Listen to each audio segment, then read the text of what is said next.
All right, for our next example or our next piece, we're just going to do a problem really similar to what we did on the first one. But I want to make sure that you guys follow along with this one and make sure that you write the work as best you can on your note sheet.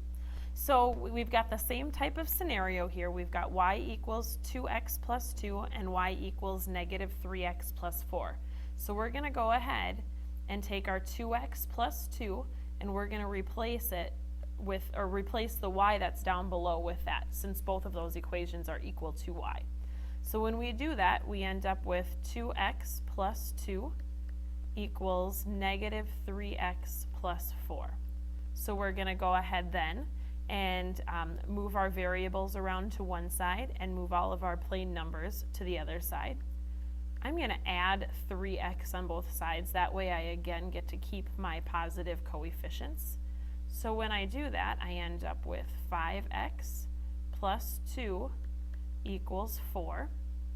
I'm going to go ahead and take away 2 on each side. And then I end up with 5x equaling 2. And I would go ahead and divide by 5 on both sides. So we've got kind of an icky number, but basically, oops, not 5, but x equals 2/5. Okay, now that wouldn't be really fun to graph, so that's why we're kind of using this systems of equations to figure out, that's why we are using substitution to figure out the answer to our systems of equations, because it would be really hard to find the x coordinate of 2/5 if you were just working on a graph. So now that we know that x is 2/5, we actually have to plug it into our equations. Now remember, my suggestion is that we plug them into both, but you don't have to. So we're going to go ahead and plug it into both though and try it.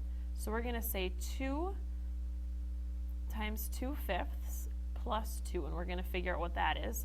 That ends up being 4/5 when we do 2 times 2/5, and then we add 2 to it. So really we have 2 and 4/5 is going to be our y value.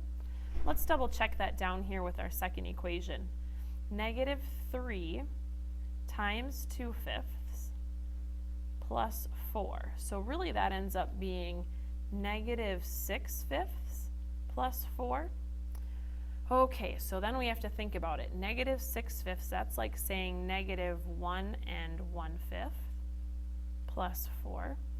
So when I go and think about that, we know that 4 minus 1 is going to be 3, but then I actually have to take away another 1/5. So if I take away 1/5 from 3, I end up with 2 and 4/5.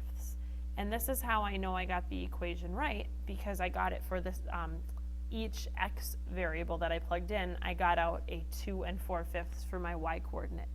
So my answer would be, or my solution to the systems of equations would be 2/5 and 2 and 4/5. And I don't care, for me it does not matter if you write that y coordinate as a mixed number or an improper fraction, whatever is easiest for you.